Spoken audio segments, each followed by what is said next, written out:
হাসরে যখন বিচার কাজ শুরু হবে তখন সর্বপ্রথম হিসাব নেওয়া হবে নামাজের। নামাজ হলো ভেস্তের চাবি, তা আমরা সকলেই জানি, কিন্তু জানা সত্ত্বেও আমরা নামাজ পড়ি না। প্রিয় নবী হাদিসে বলেছেন, বেনামাজিদেরকে দুনিয়াতেই 5টি শাস্তি দেওয়া হবে। বেনামাজিরা দুনিয়াতেই এই 5টি শাস্তি না পাওয়া পর্যন্ত মৃত্যুবরণ করবে না। মৃত্যুর আগে তাদের এই শাস্তি ভোগ করতে হবে। প্রিয় নবীর এই হাদিসটি অবশ্যই শেয়ার করে দিবেন। প্রিয় নবীর হাদিস জেনে যে ব্যক্তি অন্যের কাছে শেয়ার করলো না তাকে প্রিয় নবী উম্মত বলে পরিচয় দিবে না। আমরা জানবো এবং অন্যকে জানাবো। এবং আপনি যদি প্রিয় নবীর উম্মত হয়ে থাকেন তাহলে অবশ্যই আলহামদুলিল্লাহ কমেন্ট করবেন। তো চলুন বেশি কথা না বলে শুরু করি আজকের ভিডিও। আজকে আমরা জানবো বেনামাজি ব্যক্তিদের দুনিয়াতে কোন 5টি শাস্তি দেওয়া হবে। বেনামাজি ব্যক্তির সর্বপ্রথম যে শাস্তি হলো সেটি হলো তার কোনো দোয়া কবুল হবে না। সে আল্লাহর কাছে যতই দোয়া করুক না কেন তার কোনো দোয়া আল্লাহর দরবারে কবুল হবে না। 2 নম্বরে যে শাস্তির কথা বলা হয়েছে তা হলো তার নেক কাজের কোনো বদলা দেওয়া হবে না। প্রিয় দর্শক, ধরুন আপনি কিছু পাওয়ার জন্য নেক আমল করলেন, কিন্তু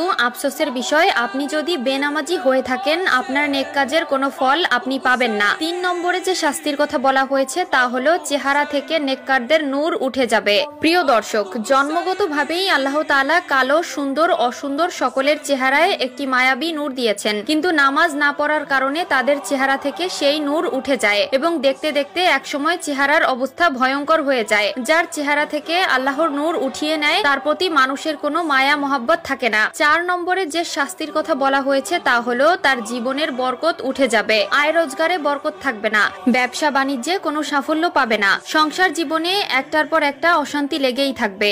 যতই ইনকাম করে ততই মনে হয় যেন কোনো সফলতা পায় না। এর মাধ্যমে বোঝা যায় আল্লাহ তাআলা তার জীবন থেকে নেক বরকত ছিনিয়ে নিয়েছে। 5 নম্বরে যে শাস্তি দেওয়া হবে তা হলো কোনো নেককার বান্দাদের দোয়ার মধ্যে তার কোনো হক থাকবে না। যে ব্যক্তি বেনামাজি তার জন্য যদি কেউ দোয়া করে সেই দোয়ার ফল সে পাবে না। এমনকি ওই বেনামাজি নিজের জীবনের